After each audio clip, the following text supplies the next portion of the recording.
everybody, it's Chris, and I am back to do a quick little painting with you today. Today we're working on an 8x8 cradled wood panel. I had purchased this at Hobby Lobby. What I did to prep it was to put the edge lock down on the outside of the canvas, and then it's also been primed with the Bullseye 123 primer. And today we're going to do a Shelly art style painting. I've been working on some little candle holders, which I've done a video on, but while I've been doing it, I've been making them for little gifts for some people. And so I've made quite a few of those today, and I've kind of tried some different color combinations, and one of the color combinations really turned out beautiful. So I thought I would pop on and do a quick little video on this little cradled wood.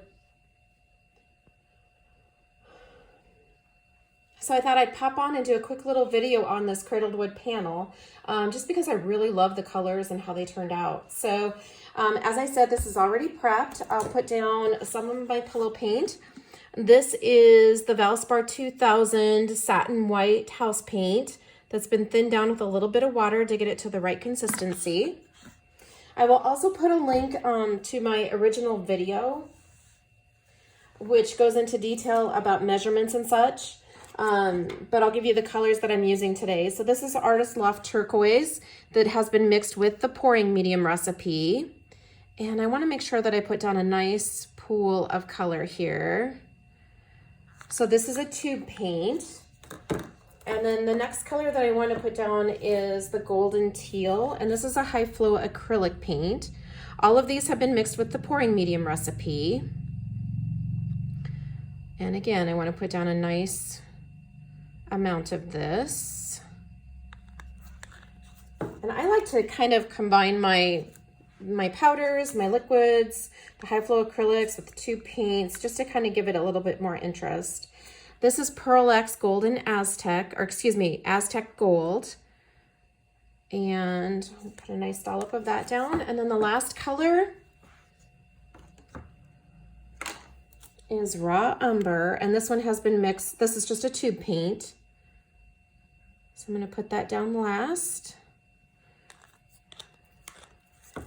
And then we're going to add some white cell activator to the top of it. And I'm going to go ahead and blow this. Hopefully my head's not too much in the way, but I kind of want to show you how I do this. So I start with a gentle blow down through the center, and now I'm going to blow out all of the directions.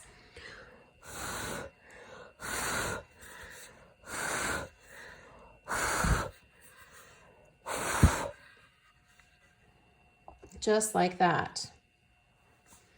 Now, because I blew down, it caused my paint to kind of go down and touch the board. So I'm just going to wait for that to pop back up.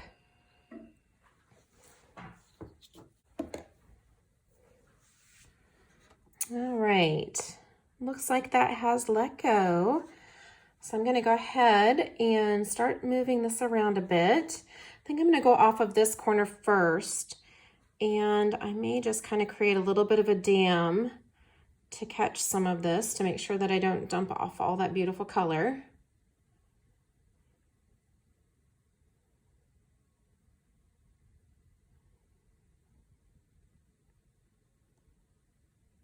Just like that. And then I'm going to go off the opposite corner there.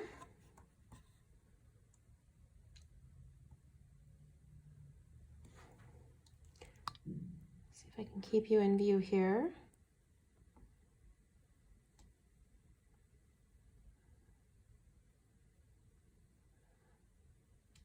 Try not to tilt off all the really cool cells that we have going on down here. I do want to get it off of the edge for sure.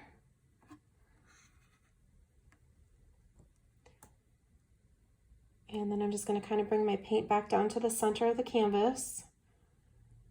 And then we'll do the other corners there. So I was using some old cell activator today. It was probably mixed a couple of weeks ago. And I had read online that sometimes you can add acrylic ink to it and reactivate it, and that's exactly what I did, and it seems to be working quite nicely. which is nice because sometimes I have a hard time using up an entire batch of cell activators. So I like that I can add a little bit of acrylic ink to it and maybe get a little bit more life out of it. I don't want to dump all of this beautiful stuff off of the edge here. All right, and now I'm gonna see if we can make our way back down to the opposite corner. I just want to make sure that I've got paint over the very edge of the canvas here. I really love the brown and the turquoise together. I think it's really pretty. And then of course that gold just really puts that pop of bling in there that I like so much.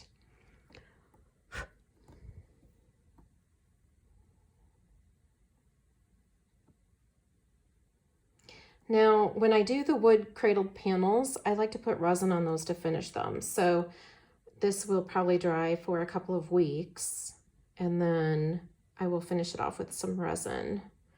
That's kind of the bonus of using a cradled panel, is because it can handle the weight of the resin too.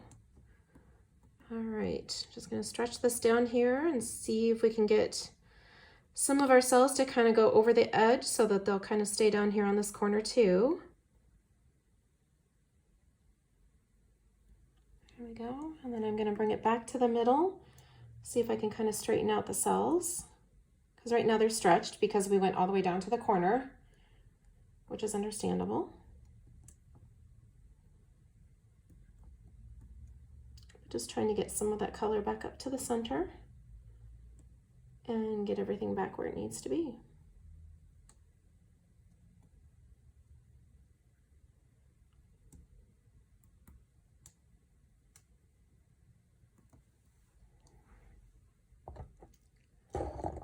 And there we go.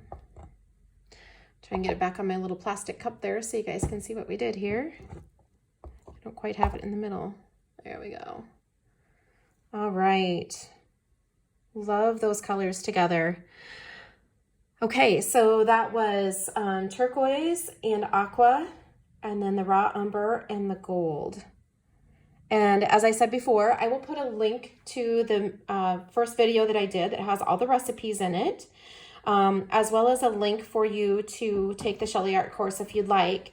It really is a fantastic course. And as I've mentioned before, once you purchase the course, then that gives you the ability to join the Facebook group. And the Facebook group has been instrumental in me trying to figure out this technique and to really find things that work for me and work for my area. So that is a really great extra bonus that you get when you take the Shelly Art course. So I'll put those codes down in the description. If you have any questions, please let me know. Thank you so much for watching today. And if you've not already done so, please subscribe. Make sure you like and ring the bell for notifications. And I'll catch you next time. Bye-bye.